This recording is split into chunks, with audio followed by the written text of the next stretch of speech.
Greetings from জিপ্যাক software. জিপ্যাক standard এডিশনে কিভাবে একটি বাল্ক সেল ইনভয়েস ক্রিয়েট করবেন সেই প্রসেসটি দেখাবো। সেলস মডিউলে গিয়ে বাল্ক সেল ইনভয়েস পেজটি ওপেন করছি। ধরুন আপনার কোম্পানির একটি কাস্টমারের এগেনস্টে মাল্টিপল সেল অর্ডার রয়েছে। এখন প্রতিটি সেল অর্ডারের এগেনস্টে ইন্ডিভিজুয়াল সেল ইনভয়েস ক্রিয়েট করা সময় সাপেক্ষ ব্যাপার। এক্ষেত্রে জিপ্যাক স্ট্যান্ডার্ড এডিশনে একটি নতুন ফিচার এনেছে, তা হলো বাল্ক সেল ইনভয়েস। এই পেজের অ্যাডভান্টেজ হলো আপনি কাস্টমারের এগেনস্টে অল অফ সেল অর্ডারের জন্য একটি মাত্র সেল ইনভয়েস ক্রিয়েট করার সুযোগ পাবেন। আমি এখন একটি বাল্ক সেল ইনভয়েস ক্রিয়েট করে দেখাচ্ছি।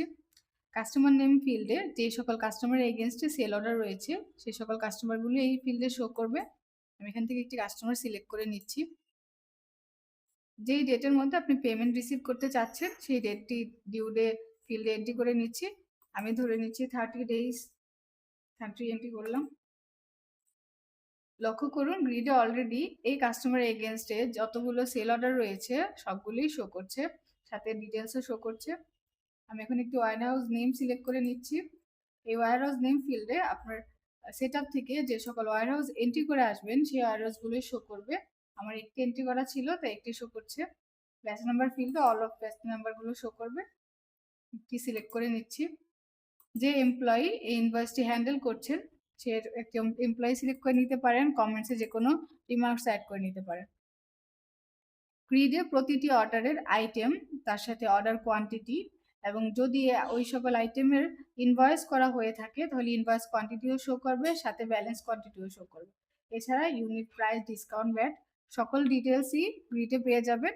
এখন আমি বামের চেক ফিল্ড থেকে সিলেক্ট করে নিচ্ছি কোন আইটেমগুলোর আমি ইনভয়েস করতে চাচ্ছি। কয়েকটা আইটেম সিলেক্ট করে নিলাম। এই আইটেমগুলোর ইউনিট প্রাইস অথবা কোয়ান্টিটি চেঞ্জ করার কোনো সুযোগ নেই। আপনি চাইলে ডিসকাউন্ট ও ভ্যাট এন্ট্রি করতে পারবেন। আমি প্রথম আইটেমটির জন্য 10% ডিসকাউন্ট অ্যাড করছি। সেকেন্ড আইটেমের জন্য ধরে নিচ্ছি আমি 5% ভ্যাট অ্যাড করছি। লক্ষ্য করুন ভ্যাট এবং ডিসকাউন্ট অ্যামাউন্ট আপডেট হয়ে গিয়েছে, তার সাথে টোটাল অ্যামাউন্টটিও চলে এসেছে। এখন সেভ করলেই এই ইনভয়েসটি সেভ হয়ে যাবে। আমি সেভ করে নিচ্ছি। সেল ইনভয়েস 11 ক্রিয়েট হয়ে গিয়েছে, তার সাথে একটি রিপোর্টও পেয়ে যাবেন। রিপোর্টটির দুইটি সাইজ রয়েছে, ফুল A4 সাইজ এবং হাফ। আপনি এখান থেকে আমি একটি ফুল সাইজ রিপোর্ট সিলেক্ট করে দেখিয়ে দিচ্ছি।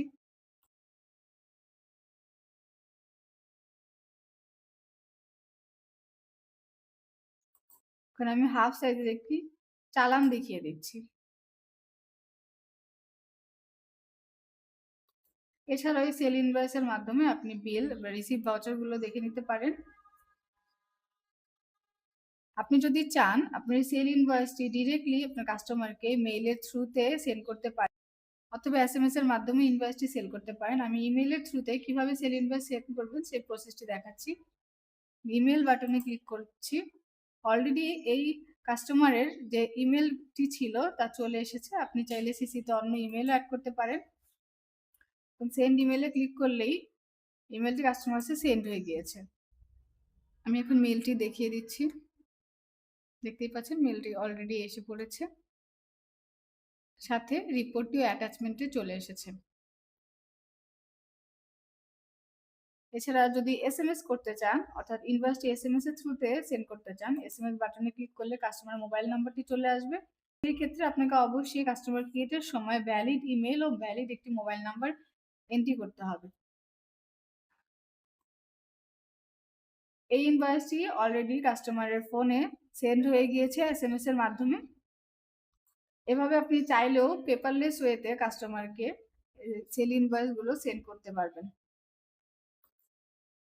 স্ট্যান্ডার্ড এডিশনে আরও কিছু অ্যাডভান্টেজ রয়েছে। আপনি চাইলে একটি নির্দিষ্ট ডেটে কয়টি সেল ইনভয়েস ক্রিয়েট করেছেন তা দেখতেও পারবেন এবং সেই ইনভয়েসগুলো ডাউনলোডও করতে পারবেন। এখানে টুডে ইনভয়েস লিস্ট ফিল্ডে ক্লিক করলাম। একটি ডেট রেঞ্জ সিলেক্ট করছি।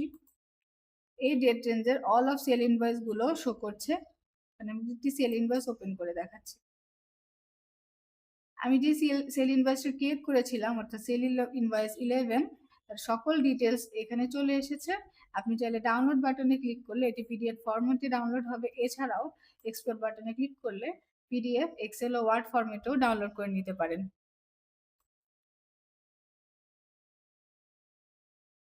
ধরুন আপনি সেল ইনভয়েসে কোনো ভুল করেছেন অথবা কোনোভাবে এডিট করার প্রয়োজন হবে এখন এই সেল ইনভয়েসটি বা ডিলিট করতে হবে। সেক্ষেত্রে আপনি এডিটর পেজের মাধ্যমেও এই সেল ইনভয়েসটি এডিট বা ডিলিট করতে পারবেন।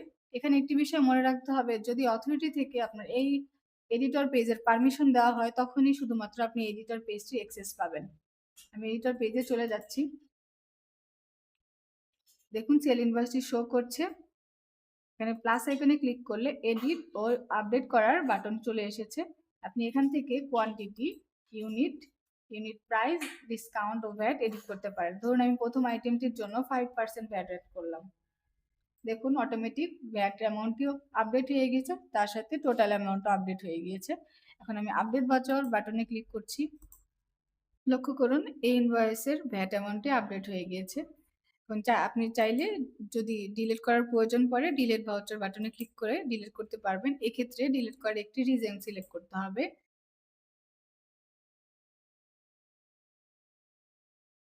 রিজন সিলেক্ট করে দেন ডিলিট ইট করলেই এই ইনভয়েসটি ডিলিট হয়ে যাবে। ইনভয়েসটি যদি এডিট বা ডিলিট করা হয় তাহলে অডিট ট্রায়াল রিপোর্টের মাধ্যমে অথরিটি সহজেই দেখতে পারবে কোন ইউজার এই ইনভয়েসটি এডিট বা ডিলিট করেছেন। এভাবেই জিপ্যাক স্ট্যান্ডার্ড এডিশনে একটি বাল্ক সেল ইনভয়েস ক্রিয়েট করতে পারবেন। আশা করি ভিডিওটি আপনাদের জন্য হেল্পফুল হয়েছে। সেল ইনভয়েস রিলেটেড যদি কোনো কোশ্চেন থেকে থাকে স্ক্রিনে দেওয়া নাম্বারে আমাদের সাথে যোগাযোগ করতে পারেন। ধন্যবাদ।